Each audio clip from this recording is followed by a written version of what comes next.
আসসালামু আলাইকুম বন্ধুরা, তোমরা সবাই কেমন আছো? আশা করি অনেক ভালো আছো। তো আজকে আমি তোমাদের সঙ্গে আবার মিনি কিচেনের ভিডিও নিয়ে চলে এলাম। তো কালকে রাত্রে বৃষ্টি হওয়াতে আমার সেটআপটা পুরো নষ্ট হয়ে গেছে, তাই এই সেটআপটা আমি নিজের মতো করে একটু গুছিয়ে নিয়েছি। তো এই সেটআপটা গোছানো কেমন হয়েছে অবশ্যই তোমরা জানাবে কমেন্টে। এবার আজকে আমি তোমাদের সঙ্গে লুচি শেয়ার করব, লুচি ভাজবো। তো এই লুচিটা কারা কারা খেতে ভালোবাসে অবশ্যই জানাবে। প্রায় অনেক মানুষই ভালোবাসে এবং আমিও ভালোবাসি। তো আজকে আমি লুচি ভাজবো। তো এটির মধ্যে আমার ময়দাটা মেখে আমি ড্রো করে নিয়েছি লুচির জন্য।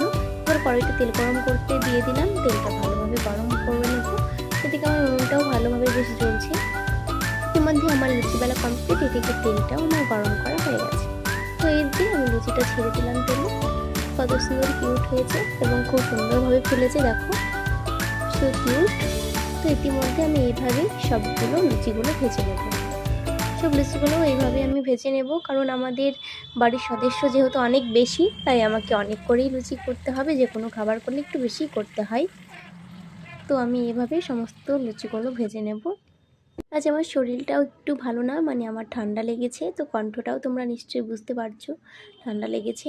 তারপরেও যেহেতু তোমাদের সঙ্গে আমাকে ভিডিও শেয়ার করতে হবে, তাই করে নিলাম। তো এটা ঈদের জন্য ভিডিও। তো এদিকে আমি লাচ্চা বুতিয়া রেখেছিলাম ভিজিয়ে, এবার আমি লুচিটাও